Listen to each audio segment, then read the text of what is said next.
Initiating system 1.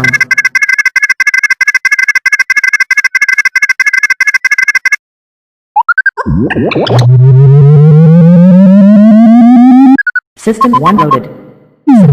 Anak-anakku sekalian, kelas 11 IPS, kita lanjutkan pelajaran kita pada hari ini yang merupakan lanjutan dari pelajaran kita pada minggu lalu. Pada minggu lalu kita sudah sampai pada materi kerajaan maritim yang pertama, yaitu Kerajaan Sriwijaya.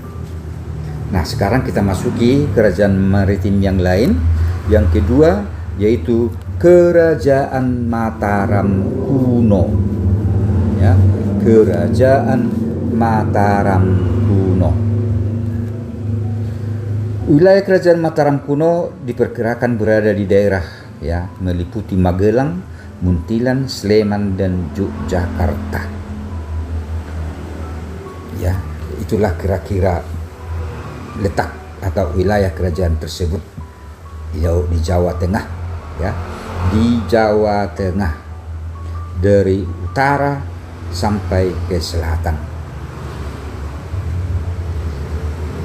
Berarti dengan demikian dia menguasai pantai utara Jawa dan pantai selatan Jawa bagian tengah. Eksistensi Kerajaan Mataram kuno berlangsung selama 196 tahun. Ya. Hampir 2 abad. Ya. Keberadaannya hampir 2 abad, tahun 731 sampai 928 Masehi.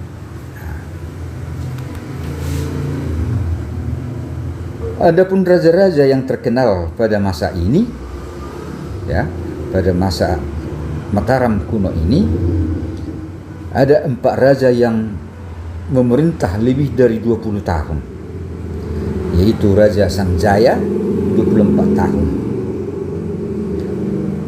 Rakai Panangkaran 38 tahun, Rakai Warak 24 tahun, dan Rakai Kayuwangi 30 tahun. Itulah dulu tentang raja yang pernah berkuasa lebih dari 20 tahun di Mataram kuno. Tetapi pada abad ke-10, kerajaan ini dipindahkan oleh Empu Sindok ke Jawa Timur. Ya. Mengapa pindah? Apa yang menyebabkan terjadinya perpindahan Mataram ini ke Jawa Timur? Karena disebabkan oleh bencana alam, meletusnya Gunung Merapi. Itulah yang diyakini sebagai penyebab perpindahan kerajaan tersebut dari Jawa Tengah ke Jawa Timur. Karena di Jawa Tengah semuanya hancur, maka dipindahkanlah ke Jawa Timur. Diyakini bahwa kemindahan kerajaan Mataram ke Jawa Timur tersebut karena wilayah kerajaan hancur terkena bencana alam. Ya, sekali lagi dijelaskan di situ. Nah, inilah wilayah peta Kerajaan Mataram kuno periode Jawa Tengah dan Jawa Timur beserta wilayah kekuasaannya. Nah, ini dia. Kita ada 2 wilayah ini, di Jawa Tengah dan di Jawa Timur. Inilah yang di Jawa Tengah. Ya, ini yang di Jawa Tengah. Di situ ada pusat kekuasaan ibu kota, ada situs-situs penting, ada situs-situs penting dibuat di sana. Kemudian ranah inti kerajaan Medang. Disinilah waktu itu penguasa-penguasa Mataram kuno, seperti yang kita sebutkan sebelumnya, ada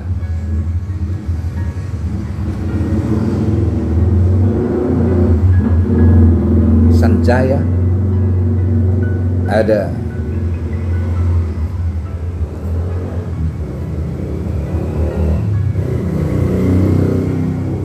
apa ini?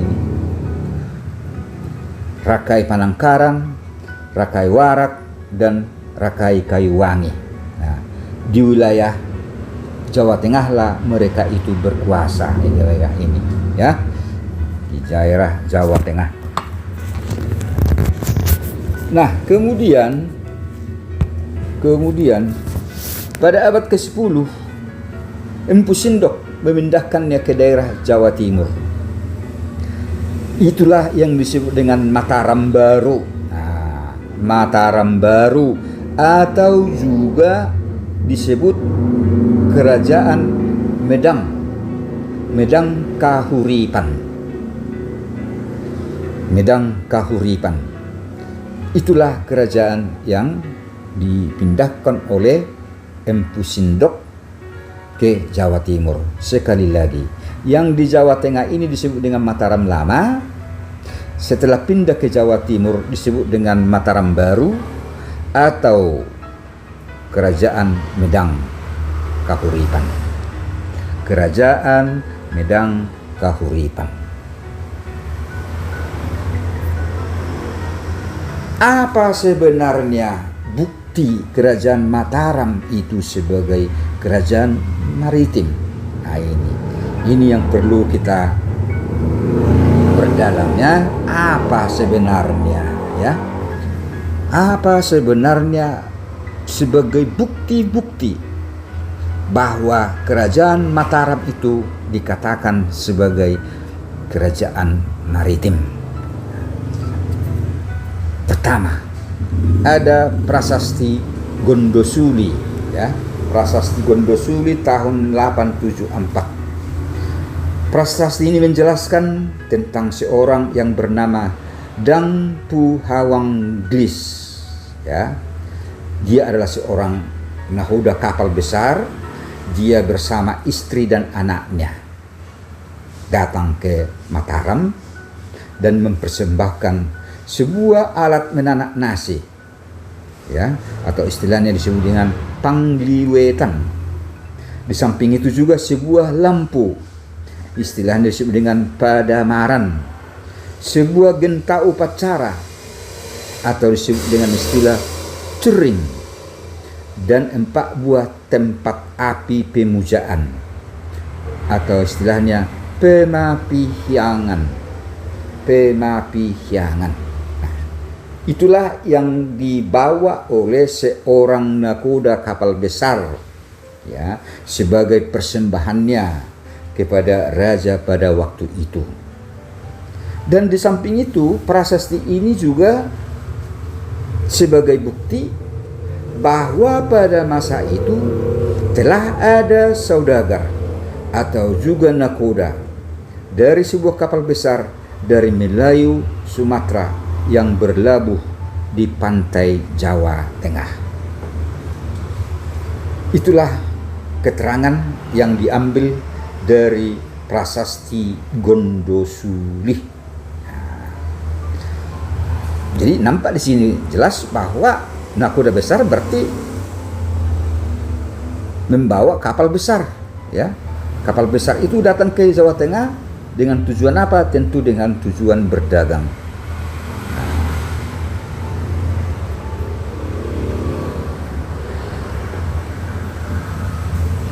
Yang kedua adalah Prasasti Sojomerto. Prasasti Sojomerto menggunakan huruf Pallawa dan bahasa Melayu kuno. Apa yang dikatakan oleh Prasasti Sojomerto ini? Ya, dijelaskan di sana bahwa sudah terjadi hubungan dagang antara Jawa dan Sumatera melalui jalur laut. Nah, itu dia, ya, perdagangan antar laut. Semakin jelas sama kita sekarang, bukan? Nah.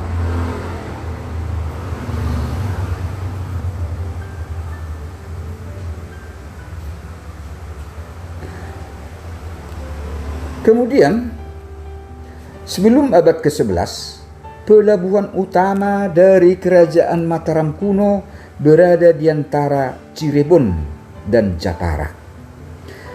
Hal ini didasarkan dari beberapa prasasti. Berarti masih ada prasasti tapi tidak disebutkan di sini.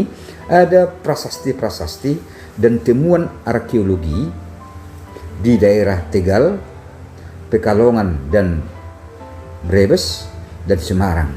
Nah, bahwa daerah ini diperkirakan pernah menjadi pelabuhan laut, ya, pernah menjadi pelabuhan laut. Nah, ini bukti, ya, sebagai bukti bahwa kerajaan Mataram itu sebagai kerajaan maritim. Kemudian yang keempat, prasasti Sangsang tahun 907 Masehi. Disebutkan tentang adanya perahu sebagai sarana angkutan. Jadi prasasti Sangsang itu menjelaskan bahwa perahulah yang digunakan pada masa itu sebagai sarana angkutan di sungai, ya, di sungai kan, sungai Bengawan Solo itu kan dilayari juga oleh perahu. Kemudian para pedagang antar pelabuhan mereka menggunakan perahu. Perahu sebagai sarana angkutan.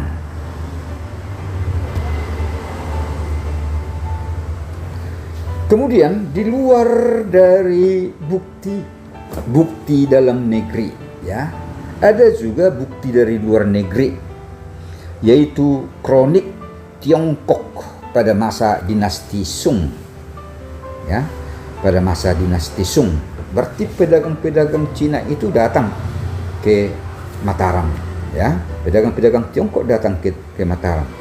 Ada catatan kaki, catatan perjalanan mereka menjelaskan adanya pusat perdagangan. Nah, ini dia, adanya pusat perdagangan di Pukiolung. Itulah yang disebut dengan Pekalongan, ya, Pukiolung atau Pekalongan, dan juga Tuban disebut sebagai sebuah pelabuhan yang sudah ramai pada zaman itu. Yang sudah ramai pada zaman itu, ya, pedagang-pedagang Tiongkok, ya, musafir dari Tiongkok yang menyatakan seperti itu dari hasil perjalanan mereka ke Mataram. Kemudian ada prasasti Kamalagian tahun 1037 Masehi dan prasasti Pinambangan 903 Masehi. Apa yang dikatakan prasasti tersebut tentang kerajaan Mataram atau tentang maritim?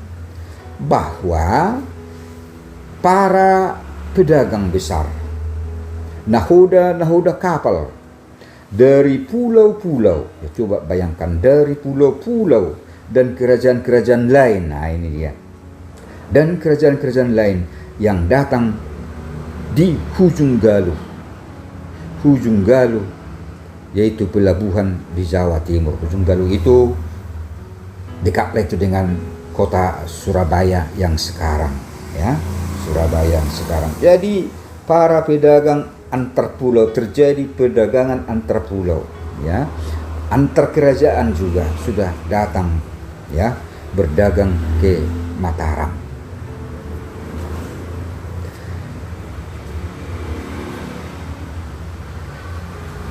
Nah, apalagi sebagai bukti lain, pada tahun bukan 1990, ya, salah itu, ya, pada tahun, berarti kalau tahun 1990 masih baru, kan begitu, ya, baru 30 tahun. Ini tahun 990 Masehi, ya, Dharmawangsa menyerang Sriwijaya dan berhasil menguasai pesisir pantai Sriwijaya. Masih ingat materi kita pada minggu yang lalu? Salah satu penyebab runtuhnya Sriwijaya adalah karena diserang Dharmawangsa pada tahun 990, ya, dan Dharmawangsa menguasai pesisir pantai Sriwijaya yang membuat Sriwijaya itu tertutup, ya, tertutup ke dunia luar, ya. Artinya karena Dharmawangsa sudah menguasai pantai-pantai timur daripada kerajaan Sriwijaya, maka pedagang-pedagang asing, ya, pedagang-pedagang asing enggan, merasa takut, ya, datang ke Sriwijaya. Dan mungkin itulah, ya, dan itulah mungkin yang dilakukan oleh Dharmawangsa supaya pedagang-pedagang yang datang ke Sriwijaya itu menjadi pindah ke Mataram, ya, pindah ke Mataram. Itu mungkin, tapi tidak ada tertulis itu. Boleh kita dari segi logikanya, karena dia menutup atau menguasai pantai timur kerajaan Sriwijaya yang menyebabkan Sriwijaya tertutup perdagangannya semua, maka pedagang-pedagang asing mencari jalan lain, mencari tempat lain kemana mereka berdagang, yaitu ke daerah Mataram. Nah, sekarang masuklah kita bagian yang kedua.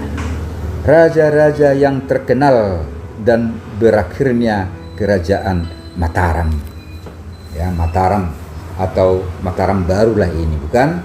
Karena tadi sudah kita bahas tentang Mataram lamanya, ada 4 raja yang benar-benar berkuasa di sana lebih dari 20 tahun, ya kan?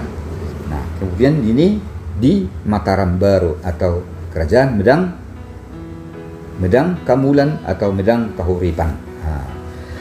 Yang pertama sebenarnya adalah Empu Sindok, ya. Empu Sindok sebagai pendiri, ya, pendiri kerajaan Medang Kamulan atau Mataram baru. Nah, kemudian itulah di sini Dharmawangsa sebagai raja yang besar, dia mampu menaklukkan Sriwijaya tahun 990 Masehi.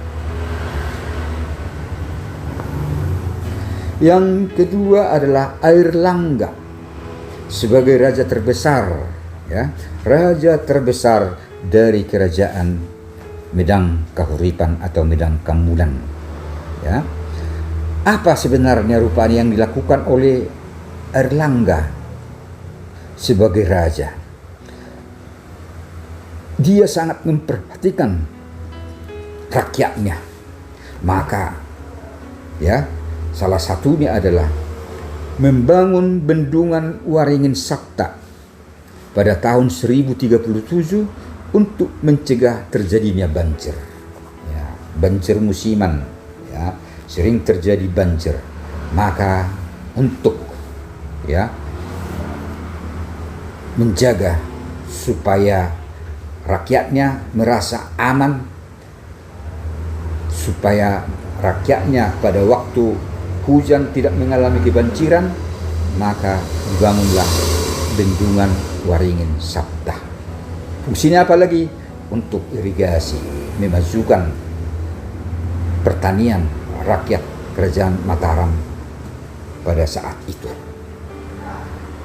Kemudian apa lagi yang dilakukan oleh Airlangga? Memperbaiki pelabuhan Ujung Galuh. Nah, itu dia. Ujung Galuh atau pelabuhan Surabaya lah itu sekarang, ya kan, dekat Surabaya, dan membangun pelabuhan Kembang Putih dekat Tuban, ya, sekarang, ya, sebagai pelabuhan internasional. Coba bayangkan, sebagai pelabuhan internasional, ya, pelabuhan internasional, di mana kapal-kapal dari India, Burma, Kamboja, dan Champa datang ke pelabuhan tersebut untuk melakukan kegiatan perdagangan. Jadi sudah ada 2 yang dilakukan oleh Airlangga, membangun bendungan Waringin Sabta, kedua memperbaiki pelabuhan Ujung Galuh dan Kembang Putih, dan dijadikannya sebagai pelabuhan internasional. Kemudian yang ketiga yang dilakukan oleh Airlangga adalah mengembangkan seni sastra, ya, mengembangkan seni sastra. Salah satu contohnya adalah Kakawin Arjuna Wiwaha, kitab, ya, Arjuna Wiwaha. Kemudian membangun jalan-jalan yang menghubungkan pesisir ke pusat kerajaan. Nah, ini sesuatu hal yang luar biasa, bahwa Erlangga sudah memikirkan bagaimana supaya hubungan antara pusat kerajaan dengan pesisir pantai sebagai tempat-tempat para pedagang, ya, pelaut, nelayan dan sebagainya, supaya transportasinya, sarana transportasinya bagus, ya, menghubungkan jalan-jalan yang menghubungkan pesisir ke pusat kerajaan. Salah satu hal yang luar biasa. Kemudian selanjutnya bahwa kerajaan Medang Kahuripan itu akhirnya berakhir karena Airlangga mengundurkan diri sebagai raja. Airlangga mengundurkan diri sebagai raja dan memilih hidup sebagai pendeta, bertapa, ya. Memang dari awalnya pun dia ini bertapa, ya, bertapa. Ya. Kemudian sebelum meninggal dunia, Airlangga membagi dua kerajaan, yaitu kerajaan Janggala dan Kediri. Kerajaan kepada kedua putranya, Janggala dan Kediri, ya. Kerajaan Janggala dan Kediri. Nah, mengapa dibaginya sebelum meninggal? Supaya jangan terjadi perselisihan, ya, supaya jangan terjadi perselisihan. Kemudian Airlangga meninggal dunia tahun 1049. Ya, tahun 1049 dan dimakamkan di Candi Belahan. Dimakamkan di Candi Belahan dan digambarkan sebagai Dewa Wisnu yang sedang mengendarai burung Garuda. Sedang mengendarai burung Garuda. Itulah anak-anakku tentang kerajaan Mataram kuno, yang kemudian Mataram kuno itu pindah ke Jawa Timur yang disebut dengan Mataram Baru atau Kerajaan Kamulan atau